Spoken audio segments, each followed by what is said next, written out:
I've got an idea! Hey dudes, John here, and welcome to a brand new series I like to call Hey Dad. You ever find yourself doing something and then all of a sudden in the back corner you hear, "Hey Dad!" Yeah, that. That right there is something I hear regularly every single day. Or do you find yourself being a kid that's calling out, "Hey Dad," and maybe your parents are just not accessible for things like this. And this is what we're doing, is we're going to be helping you guys out there get through some really basic stuff in life. I don't pretend to be a professional at any of this stuff. It's just stuff I've learned along the way.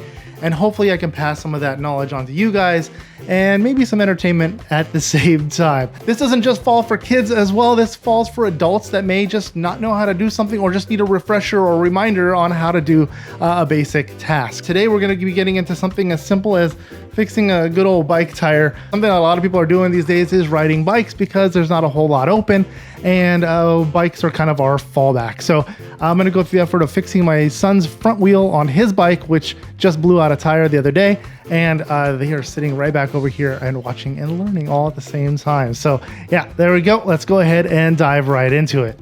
Almost forgot the things you're gonna need to fix a bike tire. If you're out on the road or you're on a trail or something, you're gonna need a little small mini kit to do this. But if you're at home, it makes it real easy because a lot of people have the basic tools in order to do this. The first thing you're gonna need is a good old wrench. You could use a crescent wrench or something along those lines, and we're gonna do a video on different kinds of wrenches in the very near future as well. But I'm just gonna use a 15 millimeter. Almost all bike wheels are attached with a 15 millimeter bolt holding the wheels on. Some of them have the quick release, which is just a quick twist and turn. This bike does not. Our other bikes do, but my youngest son does not have that. Another thing you're gonna need is a really basic repair kit. This one costs $5. I'm going to put a link in the description down below where you can pick up a repair kit if you need to. They don't contain a whole lot of stuff, just some patches, some glues, and some of them don't even have glue. They're pre-glued. And then you're also going to need either a screwdriver, a pair of screwdrivers if you can, if you don't mind possibly scratching the wheel. If you're okay with possibly scratching the wheel, a screwdriver will do the trick. Otherwise, I like to use these little plastic tools. This is actually a panel popper. I don't have the physical tools for a bike changing kit tool. They look similar to this, but they have a little hook on the bottom to hook onto the spokes on the bike.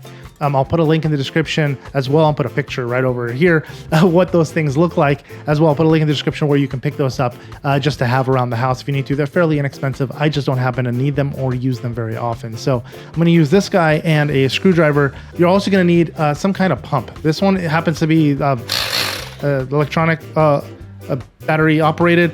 You can use a compressor. You can just use a hand pump. You can use anything to fill up the bike tire. This is just something I happen to have lying around. So you're also gonna need a bike. Let's go check it out. Almost forgot, you're gonna need some kind of bucket or something to put water in. I'm gonna put about 6 inches of water in this big old bucket here, but you can use even a piece of Tupperware that's like a 8-inch by 8-inch. It doesn't have to be anything that big. It could just be something that's just gonna hold water so we can test to see if there's any leaks. And then we have the bike right over here. All right, so we're gonna go ahead and take the wheel off the bike. In order to do that, you have to flip it upside down. If you have a bike rack of some sort to hang it from, that's great, but I'm just gonna go ahead and flip it over.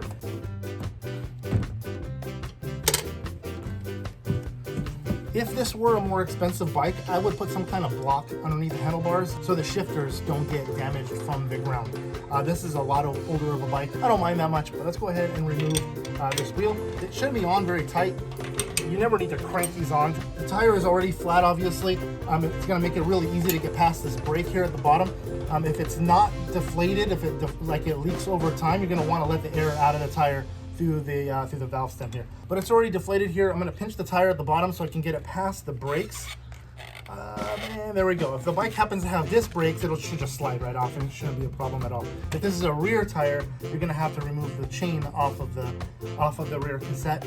And that can be a little bit tricky, but it's really not that challenging. You just kind of have to set it aside. But not that big a deal. Wheels off.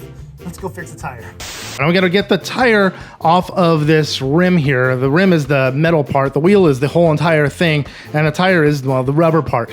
Most basic bikes have tubes inside. Now this is a repair obviously for tube tires, not tubeless tires. If it's a tubeless wheel, that's a different video. And the first thing we're gonna wanna do is we're gonna remove only really remove the bead on half of this wheel on this side. We're gonna leave the tire stuck on the wheel. So let's go ahead and we're gonna use our plastic tool. So now we're gonna grab a location on the wheel. Any spot really will do. And I'm gonna literally just kind of scooch this tool in and I'm gonna pull it up like this. Most of these, especially on this like 24 inch or a 26 inch, they're gonna be pretty loose. You could literally kind of wiggle all the way around and pull this out by hand.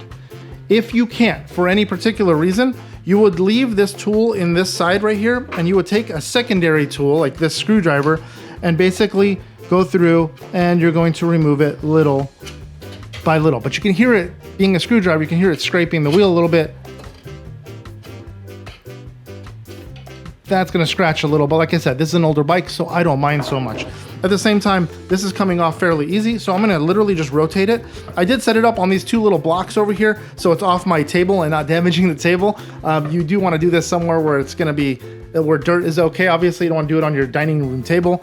And I'm gonna pull this all the way around while this is coming off. If it starts to slide back in at any point, take this tool and pop it into a spot, and it should hold it in place while you work the rest of the tire off. There we go. That was really easy. All right, so now we're gonna locate where the valve stem is. That's right over here, and I'm gonna push this. We're gonna pull the valve cap off of it if it has one. This one happened to get lost a long time ago. So I'm gonna push this in a little bit and pop it out through the wheel like so. And I'm gonna kind of pull through little by little all the way around.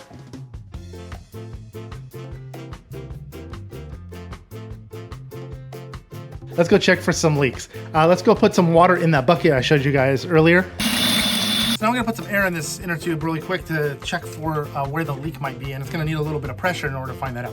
So I'm gonna put this bike pump on. I'll fill it up. So I can kind of hear where the leak is on this, but I'm gonna go ahead, I'm gonna submerge this underwater here. I don't know if you guys can see that clearly or not. Let's see if I can move this over a little bit. And then we're gonna slowly rotate it until we see bubbles. There it is.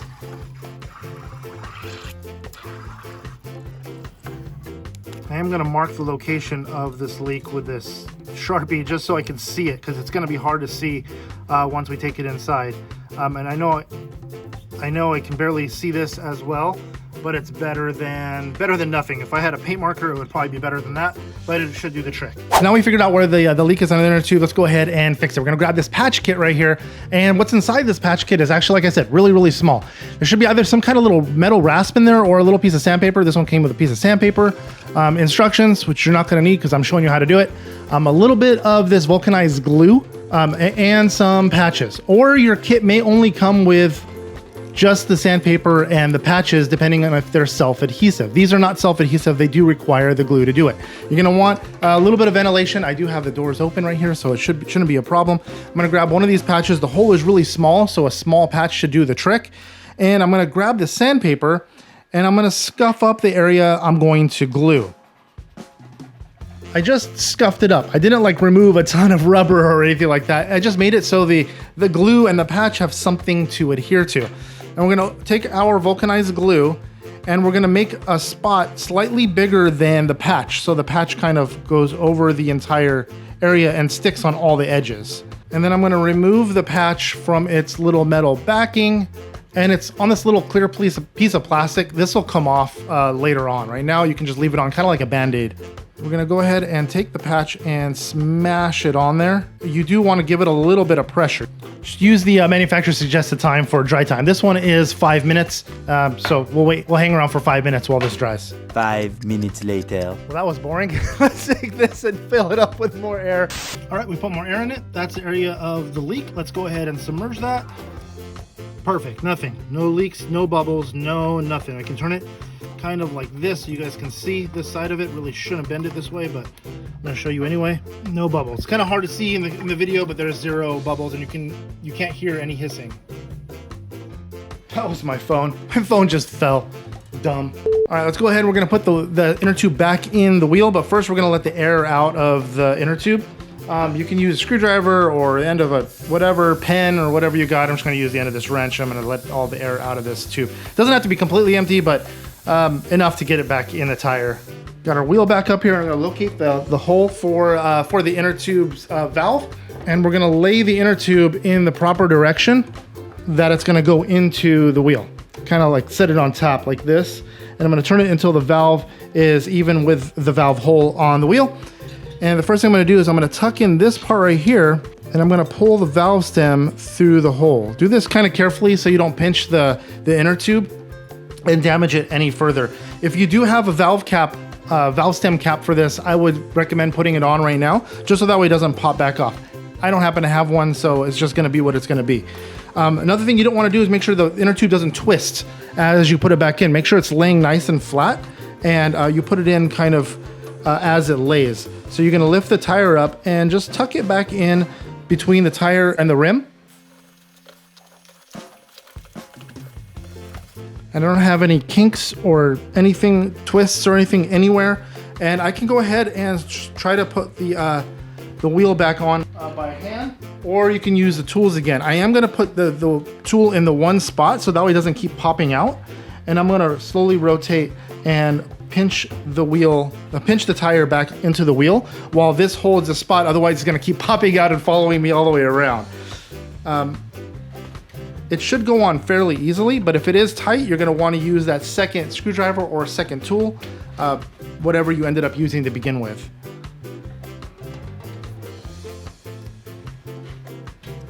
And all I'm doing is I'm grabbing the bead of the tire, and I'm pulling it towards me and pinching it past the rim.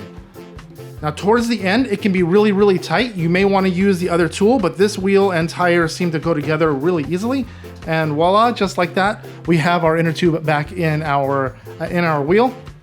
Let's go ahead and we're going to put this back on the bike flat like this, and then we'll fill it up and we should be good to go. All right, we're going to go ahead and basically put this back on. If the wheel is directional like this one is, it's going to run the direction of the road. This one's got arrows kind of pointing in the direction it spins. So we're going to go ahead and put that in the direction it goes in. And we're going to pinch the tire once again and get it past the clamp brakes and get it into its forks. And hand tighten these as much as possible. And then tighten them down, and then once they're nice and tight, just give them a nice quarter turn. So until it doesn't go anymore, and then just kind of give it a quarter turn. That should be good to go. That's as tight as you really need to get it. Let's go ahead and put some air back in the wheel. And there we go. It is nice and full and ready to ride. That was it for repairing the bike. If the inner tube is not repairable, like you can't, it's just got too many holes in it, I would suggest getting a new inner tube. They're fairly inexpensive. This one here, I think is like $7. Well worth it. This one's filled with slime. It's like $1 more than the standard generic ones. I'll put a link in the description below to this inner tube, as well as other better brands and no-name brand stuff in the description section down below, as well as a link to the repair kit and whatever tools you may need for this project, for this repair. I hope you guys enjoyed. If you guys did, if you guys learned something new, if you guys can give me a big fat thumbs up down below, it's greatly appreciated. And if you guys are at all new to this channel, which I'm sure most of you guys are at this point because it is a brand new channel, please feel free to click the subscribe button and click the notifications on so it lets you guys know when we upload new videos. Absolutely not necessary to do that, but it will help the channel out greatly by helping it grow by doing so. Like I said before, I hope you guys enjoyed. Till next time, guys.